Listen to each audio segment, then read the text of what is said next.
প্রেত চক্র। এখানে ভয় ও ভূত দুটোই পাবে।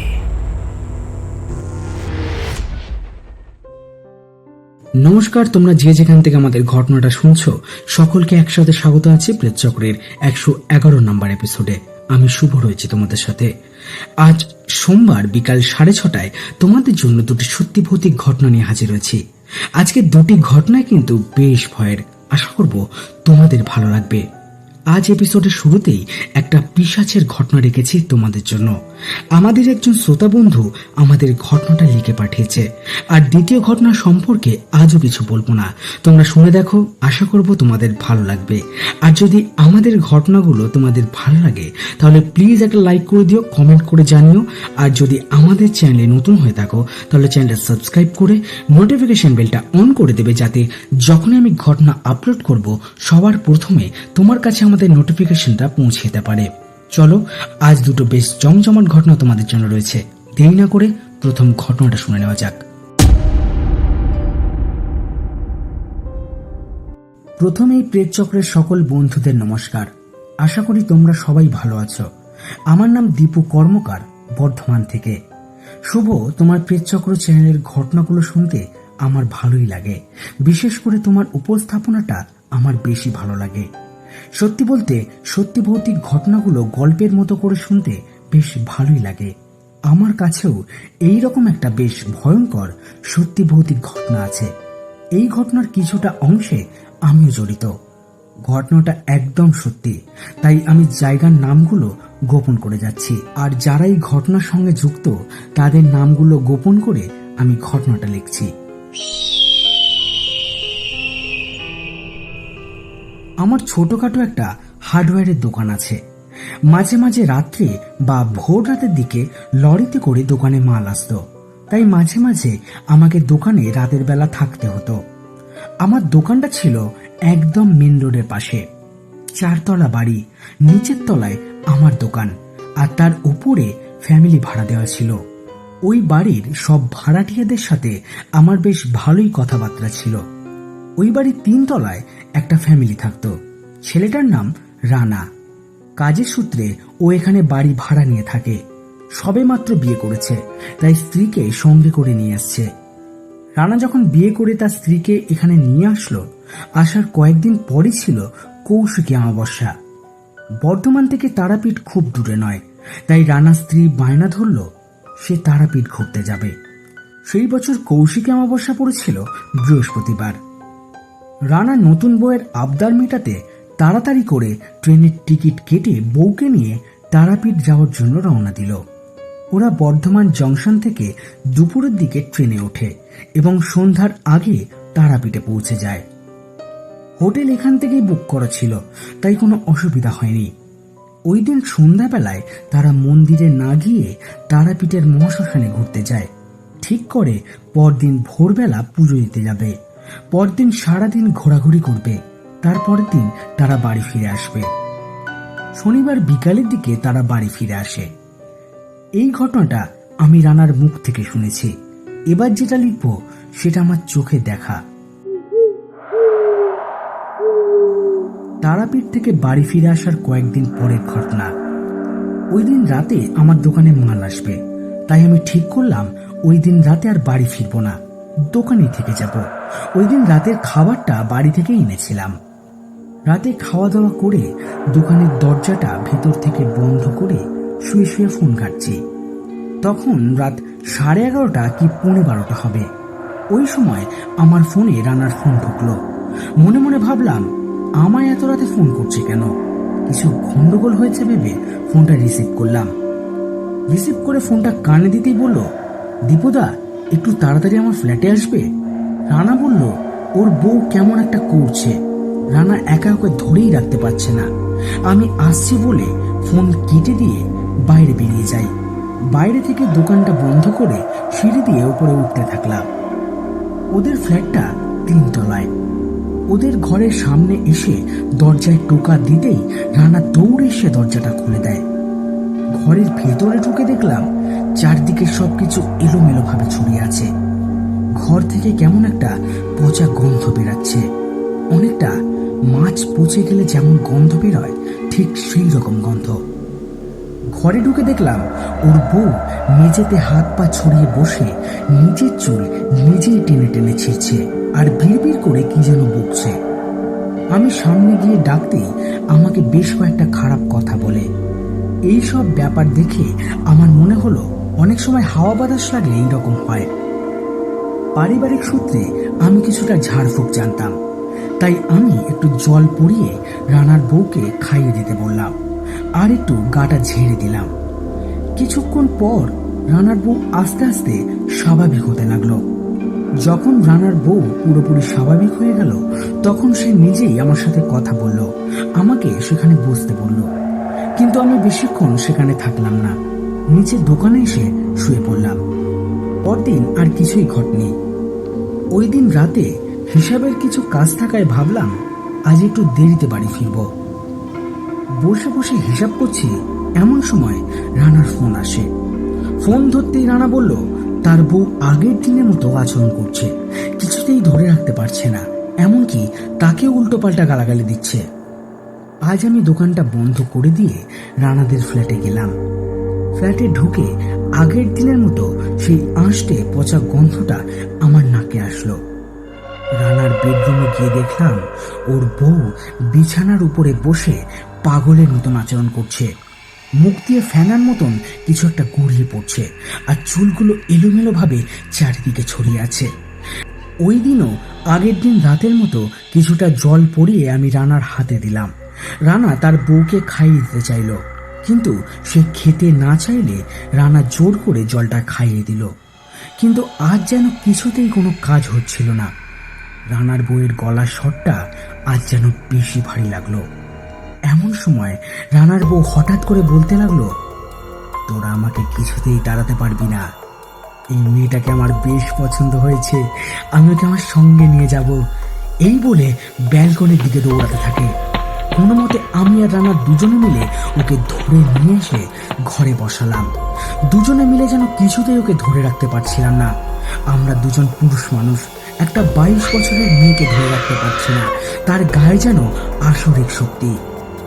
ওই সময় আমার মনে হলো রানার বউকে হয়তো কোনো ভূত বা প্রেতাত্মা ভর করেছে, তাই এই রকম করছে। আমি রানাকে ব্যাপারটা বললাম। তারপর বললাম আমি একটা লোককে চিনি যে সব কাজ করে। আমি রানাকে বললাম তুমি কিছুক্ষণ তোমার বউকে সামনে রেখো, আমি ওই লোকটাকে ডেকে আনি। বলে আমি রানা যে রুমে ছিল সেই রুমের দরজাটা বাইরে থেকে বন্ধ করে বেরিয়ে যাই। দরজা বাইরে থেকে বন্ধ করি কারণ যদি রানা একা সামলাতে না পারে সেই কারণে। বাইরে মেন রোডে এসে আমি একটা দোকান থেকে সিগারেট কিনি। তখন রাত বেশ ভালোই হয়েছে, এত রাতে অটো বা রিক্সা কিছুই পাবো না, তাই ঠিক করলাম পায়ে হেঁটেই ওই ওঝার বাড়িতে যাব। ওই ওঝার বাড়ি যেতে মাত্র 15 মিনিট সময় লাগে। একটা সিগারেট ধরিয়ে সিগারেট খেতে খেতে রাস্তা দিয়ে হাঁটতে লাগলাম। রাত বেশি হওয়ায় রাস্তাঘাট পুরো শুনশান, কোনো লোকজন নেই। এইরকমই আমি একা একা হাঁটছি। হাঁটতে হাঁটতে একটা আষ্টে পচা গন্ধ আমার নাকে এসে লাগলো, যেমন গন্ধটা আমি পেয়েছিলাম রানাদের ফ্ল্যাটে। এর কিছুক্ষণ পরেই মনে হলো কেউ যেন আমার সঙ্গে সঙ্গে হাঁটছে, অনেকটা কোনো মানুষ যদি পা ঘষে ঘষে রাস্তা দিয়ে হাঁটে যেমন শব্দ হয় ঠিক ওই রকম শব্দ আমি কয়েকবার শুনতে পেলাম। আমার পকেটে তখনও কয়েকটা সিগারেট ছিল। আগুন থাকলে কোনো খারাপ শক্তি কাছে আসে না, এই ভেবে আমি একটা সিগারেট ধরিয়ে জোরে হাঁটতে লাগলাম। ওঝার বাড়ির কাছে চলে এসেছি। এমন সময় রাস্তার উপর 5টা কুকুর বসেছিল। কুকুরগুলো বেশ শান্তভাবে শুয়েছিল। হঠাৎ করে আমার দিকে তাকিয়ে ওরা জোরে জোরে ভেউ ভেউ করতে শুরু করলো। আমি প্রথমে ভাবলাম হয়তো আমাকে দেখে এরকম করছে। রাস্তা থেকে কয়েকটা ঢেলা করিয়ে নিলাম, তাড়া করলে যাতে ওদের তাড়াতে পারি। কিন্তু যখন কাছে গেলাম দেখলাম ওরা আমাকে দেখে নয়, আমার পেছনে অদৃশ্য কিছু একটা দেখে ঘেউ ঘেউ করে চলেছে। সত্যি বলতে তখন আমি বেশ কিছুটা ভয় পাই এবং সেখান থেকে এক ছুটে ওঝার বাড়িতে পৌঁছে যাই। ওঝার বাড়ির দরজায় 2-1টা টোকা দিয়ে ডাকতেই তিনি বেরিয়ে আসে। আমি তাকে পুরো ঘটনাটা বলি, এও জানাই যে আমি প্রথমে হাওয়া বাতাস লেগেছে ভেবে ঝাড়িয়ে ওকে জল পড়া দিই।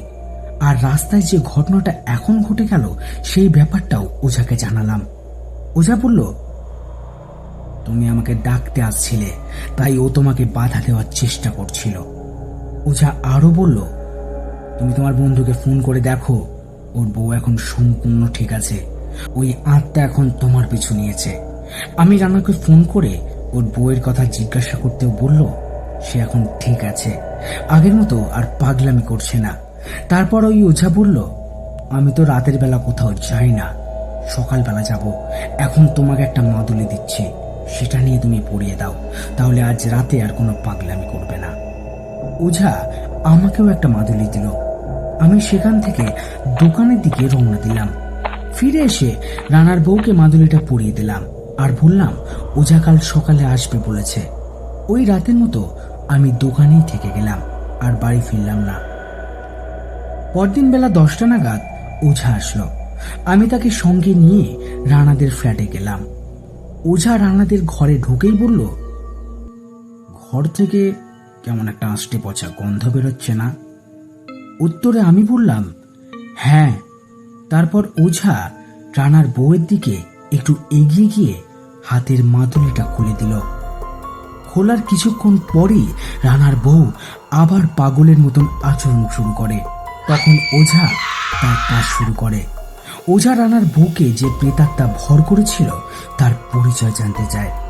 অনেক কিছু করার পরেও সেই প্রেতাত্মা তার নাম কিছুতেই বলে না, শুধু বলে তারাপীঠে শ্মশানে যখন তারা ঘোরাঘুরি করছিল তখন ওই প্রেতাত্মা রানার বউকে ধরে আর বলে, আমরা কখনোই তাকে এখান থেকে তাড়াতে পারবো না। তারপর সে রানার বউকে ছেড়ে দিয়ে চলে যায়। এরপর ওঝা নানান রকম ক্রিয়া করে বলে, কৌশিকী অমাবস্যার দিন যখন তারাপীঠের শ্মশানে ঘুরছিলে তখন ওই আত্মা তোমার বউয়ের ওপর ভর করে। ওই ওঝা আরো বলে, ওটা কোনো সাধারণ আত্মা নয়, ওটা হলো পিশাচ, তাই ঘরের থেকে এইরকম আষ্টে পচা গন্ধ বেরাচ্ছে। ওঝা বলে, কোনো মহিলা যদি পবিত্র হয়ে চুল খুলে তারাপীঠের শ্মশানে ঘুরে বেড়ায় রাতের বেলায় তাহলে নাকি তাকে পিশাচে ধরে, আর এই পিশাচকে সহজে ছাড়ানো যায় না। ওঝা বলে তিনি নাকি এই পিশাচকে তাড়াতে পারবে না। ওই ওঝা একজন তান্ত্রিকের নাম বলে আর বলে ওনার সাথে যোগাযোগ করতে। উনি তারাপীঠ মহাশ্মশানে সাধনা করেন। তারপর একটা মাদুলি রানার বউকে পরিয়ে দেয় আর বলে এই মাদুলি পরে থাকলে ওই পিশাচ তেমন কিছু করতে পারবে না। এই বলে তিনি বাড়ি চলে যায়। এর পরের ঘটনা খুব সংক্ষিপ্ত। রানা ওই তান্ত্রিকের সঙ্গে যোগাযোগ করে এবং তার বউকে নিয়ে শনিবার দেখে তারাপীঠে রওনা দেয়। ওই তান্ত্রিক নানান রকম তন্ত্রক্রিয়া করে এবং রানার বউকে সুস্থ করে তোলে। শুভ, এই ছিল আমার দেখা একটা সত্যি ভৌতিক ঘটনা। যতটা সম্ভব গুছিয়ে লিখে পাঠালাম, আশা করছি তুমি সিলেক্ট করবে। যদি সিলেক্ট করো ঘটনাটা পড়ে শুনিও, বেশ ভালো লাগবে।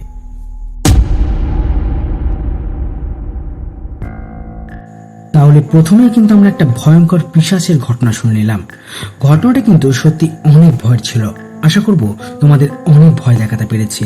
তাহলে কেমন লাগলো ঘটনাটা তোমাদের চটপট কমেন্ট করে জানিয়ে ফেলো। আর হ্যাঁ, তোমাকে বলছি, তোমাদের কাছে যদি কোনো সত্যি ভৌতিক ঘটনা থাকে, সেটা হতে পারে তোমার নিজের সাথে ঘটে যাওয়া ঘটনা বা কারোর মুখ থেকে শোনা ঘটনা, সেই ঘটনাগুলো কিন্তু তোমরা খুব সহজে লিখে আমাদের কাছে পাঠিয়ে দিতে পারো। হতে পারে পরবর্তী এপিসোডে তোমার পাঠানো ঘটনায় শোনানো হবে আমাদের প্রেতচক্রের আসরে।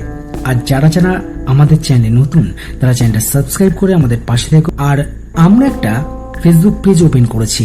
এই শো নিয়ে তোমাদের যদি কোনো মতামত থাকে তাহলে সেটা তোমরা আমাদের ফেসবুক পেজে ইনবক্সে মেসেজ করে জানাতে পারো। ডিসক্রিপশনে লিংক দিয়ে দিলাম, তোমরা গিয়ে চটপট ফেসবুক পেজটা ফলো করে দিও। তাহলে তোমাদের জন্য যে দ্বিতীয় ঘটনাটা রয়েছে সেটা শুনে নেওয়া যাক।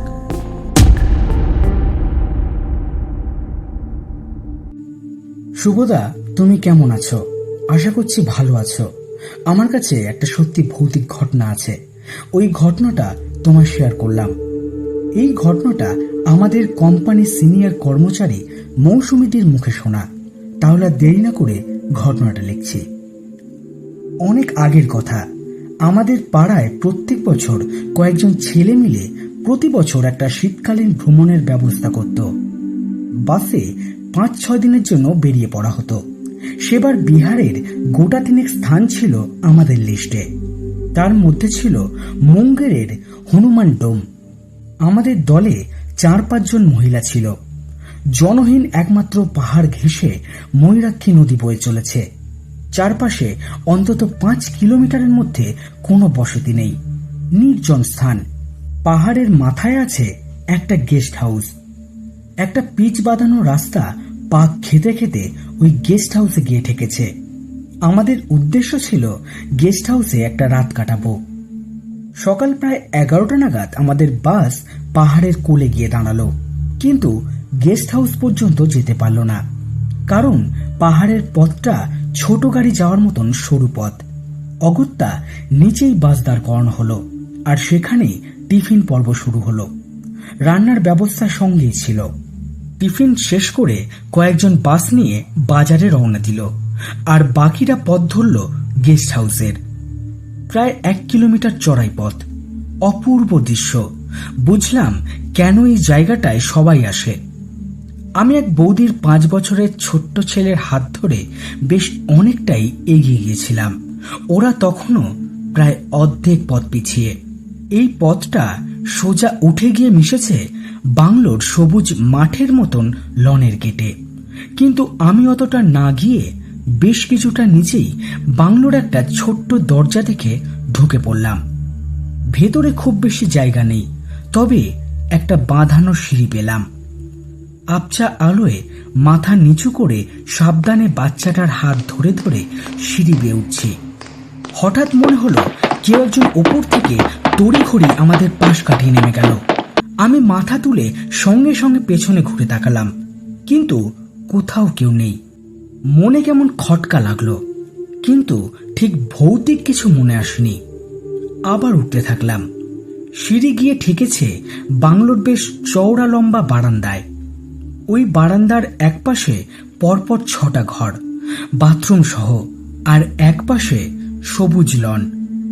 সিঁড়ি থেকে বারান্দায় উঠতেই শুনলাম কোনো একটা ঘরে লোকজন রয়েছে। প্রায় 5-6 জন মহিলা খুব জোরে জোরে হাসছে আর কথা বলছে।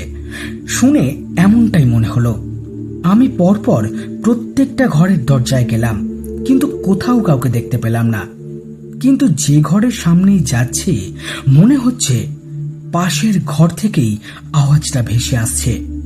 এর মধ্যে বাচ্চা ছেলেটা বলল ওর খুব জোরে টয়লেট পেয়েছে। আমি একটা ঘরের দরজায় ঠেলা দিতে দেখলাম দরজাটা খোলা। ওই ঘরে ঢুকে দেখি এলোমেলো বিছানা, সেন্টার টেবিলটা ঘরের মাঝখানে রাখা। পাশ কাটিয়ে ছেলেটাকে বাথরুমে নিয়ে গিয়ে দাঁড় করালাম, কিন্তু যখন জল দিতে যাব দেখলাম কলে জল নেই। অনেক আলো লাগানো আছে, কিন্তু কোনো ইলেকট্রিসিটিই নেই। তখন একইভাবে ওই কলতান শুনতে পাচ্ছি।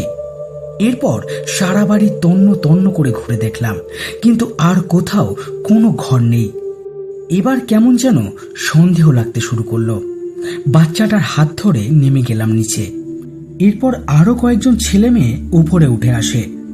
ওরাও খানিকটা বাড়ির এদিক ওদিক ঘুরে দেখে আমার কাছে এসে বলল, কি ব্যাপার বলতো? মানুষের গলার আওয়াজ পাচ্ছি, কিন্তু কাউকেই দেখতে পেলাম না। আমি বললাম, আমিও অনেক খুঁজলাম, কিন্তু আমরা এবার সবাই একসাথে আবার গেলাম। সব জায়গা ঘুরে ঘুরে দেখলাম, কিন্তু কাউকে দেখতে পেলাম না। এরপর যখন সবাই উঠে এলো, দেখলাম প্রত্যেকেই এই নিয়ে আলোচনা শুরু করেছে। একসময় আমাদের পাড়ার ছেলেরা রান্নার সমস্ত জিনিসপত্র নিয়ে উপরে উঠে এলো, আর লনের পাশে একটা রান্নার ব্যবস্থা হলো। এরপর ওদের মুখ থেকে যা শুনলাম তা অতি ভয়ঙ্কর। ওরা বাজারে গিয়ে যখন একটা মুদিখানায় ঢুকেছে, কথা প্রসঙ্গে এই বাংলোর কথা আসে। ওই বাংলোর কথা ওঠায় সেখানকার স্থানীয় লোকেরা জানিয়েছে এটা একটা প্রাচীন ভূত বাংলো। এখানে রাত কাটানো খুব বিপজ্জনক, কারণ রাতে ডাকাত পড়বেই, আর খুনও হতে হবে। আজ অবধি বহু মানুষ এখানে খুন হয়েছে।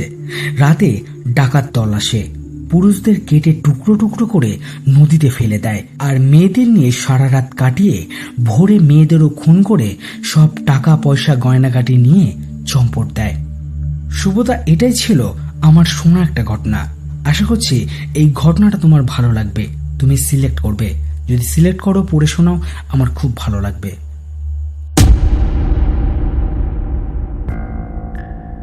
তাহলে কেমন লাগলো আজকে আমাদের 111 নম্বর এপিসোডটা? আমরা কিন্তু দেখতে দেখতে 110টা এপিসোড পেরিয়ে এসেছি। আর কিছুটা পথ গেলেই আমরা আমাদের লক্ষ্যে পৌঁছতে পারবো। তাই তোমাদের কাছে একটাই রিকোয়েস্ট, তোমরা যারা প্লিজ আমাদের ঘটনাগুলো শুনছো, এপিসোডটাকে শেয়ার করে দাও বন্ধু বান্ধব আত্মীয় স্বজন সবার কাছে। যদি ভালো লেগে থাকে তাহলে প্লিজ একটা লাইক কমেন্ট করে আমাদের পাশে থেকো। আর তোমাদের কাছেও যদি এইরকম কোনো ইউনিক ভৌতিক ঘটনা থাকে তাহলে ঘটনাগুলিকে লিখে মেল করে আমাদের কাছে পাঠিয়ে দাও। কিভাবে পাঠাবে আরেকবার মনে করে দিই, priyachakra23@gmail.com মেল করতে পারো অথবা হোয়াটসঅ্যাপ করতে পারো। আমাদেরকে হোয়াটসঅ্যাপ নাম্বার ডিসক্রিপশনে দেওয়া আছে। তোমরা চাইলে ভয়েস রেকর্ড করেও ঘটনাগুলো আমাদের কাছে পাঠাতে পারো। আর মনে রাখবে, প্রেতচক্র কোনো কাল্পনিক বলকিক ঘটনাকে সমর্থন করে না। প্রেতচক্র কোনো ঘটনার সত্যতা যাচাই করে না। প্রেতচক্রের কাজ শুধুমাত্র তোমাদের এন্টারটেইন করা। বিশ্বাস করা বা না করা সম্পূর্ণ তোমাদের ব্যাপার। তাহলে দেখা হচ্ছে পরবর্তী একটি নতুন এপিসোডে বৃহস্পতিবার নতুন কিছু ঘটনার সাথে। ততক্ষণ তোমরা ভালো থেকো, সুস্থ থেকো আর প্রেতচক্রের ঘটনাগুলো শুনতে থেকো। নমস্কার।